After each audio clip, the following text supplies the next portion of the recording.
இன்று ஆய்வுப்பணிக்கு வந்திருக்கிற இடம்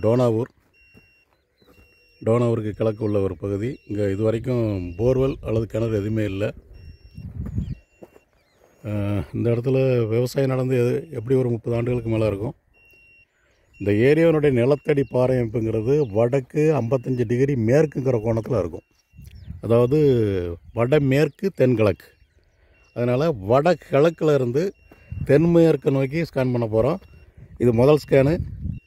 40 மீட்டருக்கு நமக்கு ரிப்போர்ட் வரும். 300 மீட்டர் ஆழத்துக்கு ஸ்கேன் நடந்துக்கிட்டு இருக்கு. இந்த பகுதிக்கு நேராக வடக்க வடுகச்சி மதியில் இருக்குது.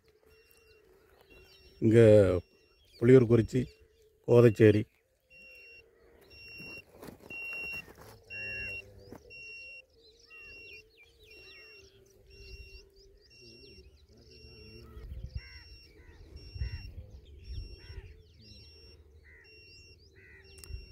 தூரத்தில் தெரியறது வள்ளியூர் பொத்தை.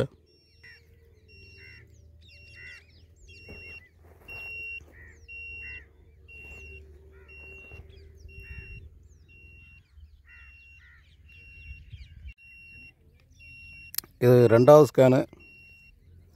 45 மீட்டர் லென்த்து, 300 மீட்டர் ஆழம். முதல் ஸ்கேனில் எந்த இடமும் அடையாளம் வரல. ஃபுல்லாக ஒரு 20 அடிக்கு கீழே ஃபுல்லாக மொட்டை பாறை. ஒரே ஒரு இடத்துல மட்டும் 150 மீட்டரில் ஒரு பாறை பிரேக் கிடக்கு. அது பெரிய அளவில் அதில் விவசாயத்துக்கு தேவையான தண்ணி வராது. ஒரு வீட்டுக்கு தேவையான தண்ணி தான் கொடுக்கும். ஒரு கிணறு அதில் கிடக்கு, அப்பாண்டன்ட் கைவிடப்பட்ட ஒரு கிணறு கிடக்கு.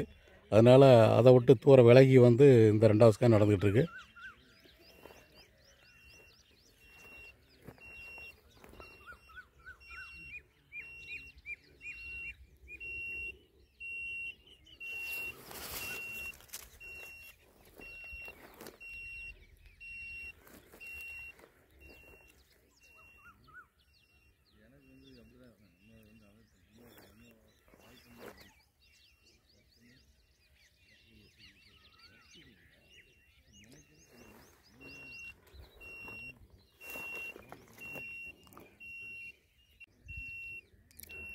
இது மூணாவது 45 மீட்ரு ஸ்கேன் நடந்துகிட்ருக்கு தென் மேற்கு நோக்கி.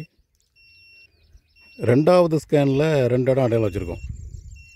அந்த 2 இடத்துல கிழக்கு உள்ள இடம் கொஞ்சம் பரவாயில்ல. அதாவது கிணறுக்கு தான் அது சூட்டபிள். 60 அடிக்குள்ளே வரக்கூடிய ஒரு ஈரம் சகதி அந்த ரிசல்ட்டு தான்.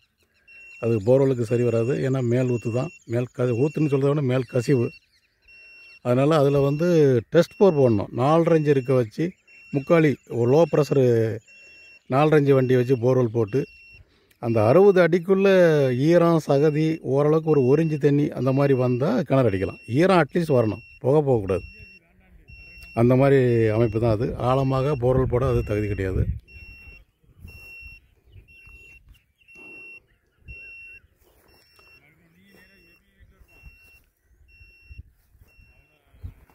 சுற்றி வர குளம், பக்கத்தில் அங்கிட்டு தூரத்தில் நம்பியார் ஓடுது. இங்கேருந்து நம்பியார் ஒரு 4-5 கிலோமீட்டர் இருக்குமா.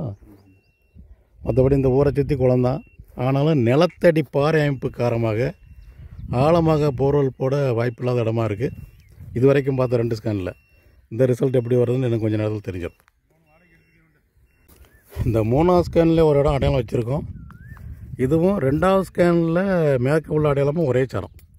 அதே 50-60 அடியில் வரக்கூடிய தண்ணி தான். அதுக்கு கீழே ஃபுல்லாக தண்ணி இல்லாத கடினப்பாறை.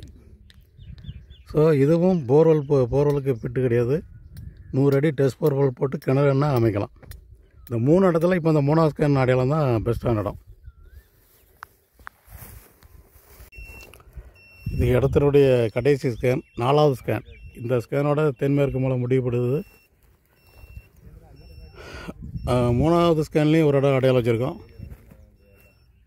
அதுலேயும் 60 அடிக்குள்ளே 70 அடிக்குள்ளே வரக்கூடிய மேல் கசிவு மட்டும்தான். அதாவது இது வரைக்கும் பார்த்த 3 ஸ்கேன் ரிப்போர்ட் படி கிணறுக்கு தான் இந்த இடம் அமையுது. ஆழமாக போர்வெல் போட வாய்ப்பில்லை. 60 அடி 70 அடிக்குள்ளே வர தண்ணி தான்.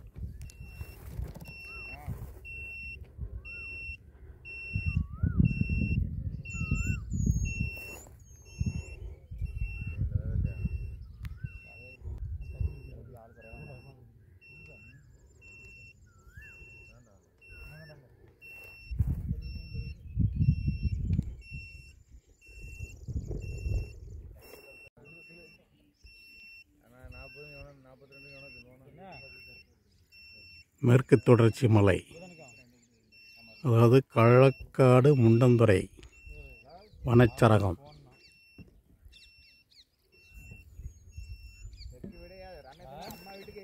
ஏரியாவில் பாறையமைப்பு வடமேற்கு தென்கிழக்கு, அதனால் வடகிழக்குலேருந்து தென்மேற்கு நோக்கி ஸ்கேன் பண்ணிட்டு வந்திருக்கோம். இடையில கொஞ்சம் கொஞ்சம் இடம் விடுபட்டுருக்கு, ஏன்னா ஒரே லைனில் வரல.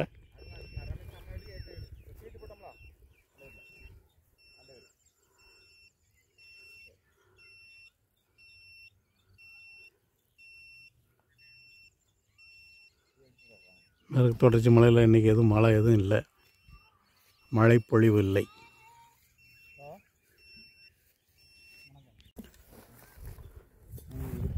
இந்த 4வது ஸ்கேனில் எதுவும் பாயிண்ட் அடையாளம் வரல. 5வது மீட்டரில் மட்டும் ஒரு 150 மீட்டருக்குள்ள ஒரு ரொம்ப சுமாரான பிரேக்கு, அதில் ஈரம் வர்றதே பெரிய விஷயம், அதனால் ஒன்றும் அடையாளம் வைக்கல. ஸோ இந்த 4 ஸ்கேன் முடிவில் 3வது ஸ்கேன் மொத்தம் 3 இடம் அடையாளம் வச்சுருக்கோம். அதில் 3வது ஸ்கேன் அடையாளத்தில் 100 அடி டெஸ்ட் போர்வல் போட்டு கிணறு அமைக்கலாம். இது முதல் ஸ்கேன் ரிப்போர்ட்டு, எதுவுமே அடையாளம் இல்லை, மேலேருந்து கீழே வரைக்கும் கடினப்பாறை. இது 2வது ஸ்கேன் ரிப்போர்ட்டு, 2 இடம் அடையாளம் இருக்குது, இதுலேயும் டெஸ்ட் போர்வல் போட்டு பார்க்கலாம். இது 3வது ஸ்கேன் ரிப்போர்ட்டு, டெஸ்ட் போர்வல் போட்டு கிணறு அமைக்கலாம். 4வது ஸ்கேன் ரிப்போர்ட்டில் எதுவும் அடையாளம் வைக்கல. 2வது ஸ்கேனில் கிழக்க உள்ள பாயிண்ட்லேயும் 3வது ஸ்கேனில் ஒரே அடையாளத்துலேயும் டெஸ்ட் போர்வல் போடலாம். 2வது ஸ்கேன் அடையாளம் கிழக்குள்ள அடையாளத்தில் விருப்பப்பட்டால் 600 அடி ஆழம் வரைக்கும் போர்வல் போட்டு பார்க்கலாம்.